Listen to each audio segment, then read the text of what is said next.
সব চলতা হ্যাঁ, বাড়িতে চিকেন ছিল না, কিছু চিংড়ি মাছ ছিল, সেটা দিয়েই কাজ চালালাম।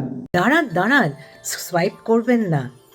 আজকে একটা অনোখী রান্না দেখাবো, তো তার আগে একটা রিকোয়েস্ট, একটু সাবস্ক্রাইব করুন, তাহলে আমি এনকারেজমেন্ট পাবো। My channel is about healthy food and it's history. But মাঝে মধ্যে একটু দুষ্টুমি করি, একটু ভাজাভুজি খেয়ে ফেলি। আজকে খুব সিনফুল হতে ইচ্ছা করলো, এত ঠান্ডা আর পারা যাচ্ছে না, একটু গরম গরম কি খেতে ইচ্ছা করলো জানেন? Spring roll. এত ঠান্ডায় আর র্যাপার বানাতে ইচ্ছা করলো না, রেডিমেড রাইস পেপার ছিল, তাই দিয়ে বানিয়ে ফেললাম আমাদের স্প্রিং রোল। হ্যাঁ, আজকে ইউজ করেছি চিংড়ি মাছ, প্রন স্প্রিং রোল। আমার ছাদ বাগানে এখন পেঁয়াজ পাতা হয়েছিল, তাই উপরে উঠে গিয়ে কিছুটা পেঁয়াজ পাতা কেটে নিয়ে এলাম। পেঁয়াজ কলিও ছিল, পেঁয়াজ পাতা কম পড়লে পেঁয়াজ কলি ব্যবহার করব। আজকে আমাদের সব লম্বা লম্বা ভেজিটেবলস লাগবে, তাই একটা গাজর পিল করে সেটা গ্রেট করে নিলাম। এই দেখুন কি ইজিলি হয়ে গেল, কাটতে হলো না। এখন শীতকাল, বাড়িতে একটা ক্যাবেজও ছিল, বাঁধাকপি ছিল, সেটাও একটু লম্বা লম্বা করে কেটে নিলাম ক্যাপসিকাম, তারপরে পেঁয়াজ পাতা কেটে নিলাম। পেঁয়াজ পাতা, একটু পেঁয়াজ কুলিও ছিল বাড়িতে, সেটাও লম্বা লম্বা করে কেটে নিলাম। তারপরে শুকনো লঙ্কা জলে ভিজিয়ে বিচি ফেলে অ্যান্ড গ্রিন চিলিজও কেটে নিলাম।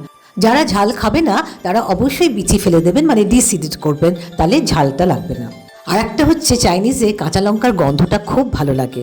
কি জ্বালা, আরে জ্বালা কেন না, এবার পেঁয়াজ কাটার পালা। চোখ দিয়ে জল পড়বে তো ঝাঁঝের জন্যে, তাই পেঁয়াজগুলো আগে ছাড়িয়ে রেখেছিলাম, এখন আমি কেটে নিলাম।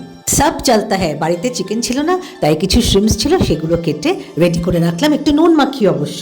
জানেন কি এই খাবারটার নাম স্প্রিং রোল কেন? চাইনিজ স্প্রিং রোল বা চুন জোয়ান চীনে ভাষায় যাকে বলে, ট্রেডিশনালি চাইনিজ স্প্রিং ফেস্টিভ্যাল বা বসন্ত উৎসব এবং চাইনিজ নিউ ইয়ারের একটি বিশেষ খাবার ছিল। একটা ডিশে অল্প একটু জল ঢাললাম, তারপরে রাইস পেপারগুলো একে একে এপিট ওপিট করে ভিজিয়ে নিলাম। বেশিক্ষণ জলে কিন্তু সোক করবেন না। সোক করা রাইস পেপারগুলো আমি সেপারেট ডিশের উপর রাখলাম, কারণ একটার উপর একটা রাখলে এরা লেগে যাবে। এবার শুরু আসল খেলা। একটা একটা করে সকল সবজি রাইস পেপারের উপর দিয়ে দিলাম।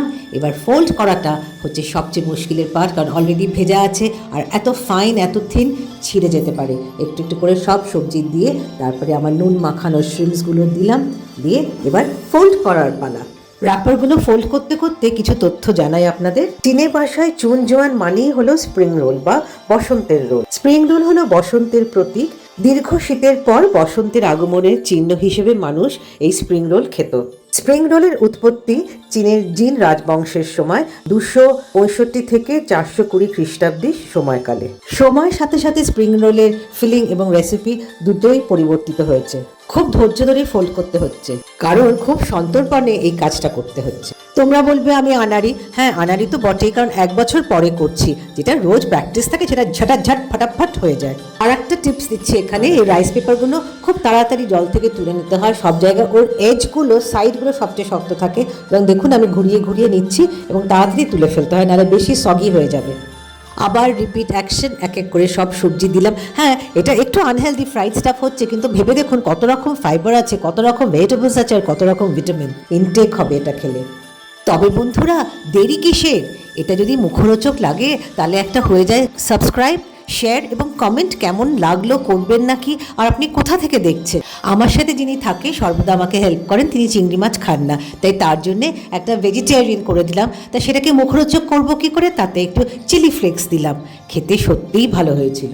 বিভিন্ন কালারের ভেজিটেবলস দেওয়াতে দেখুন কি কালারফুল হয়েছে। তারপরে ডিপ ফ্রাই করে নিলাম, সেটাই হচ্ছে আসল মজা। তাহলে বন্ধুরা এবছরের মতন বিদায়। Good bye to 2025। Let's welcome 2026। সবার যেন নতুন বছর ভালো থাকুন, ভালো কাটুক, সবাইকে ভালো রাখুন।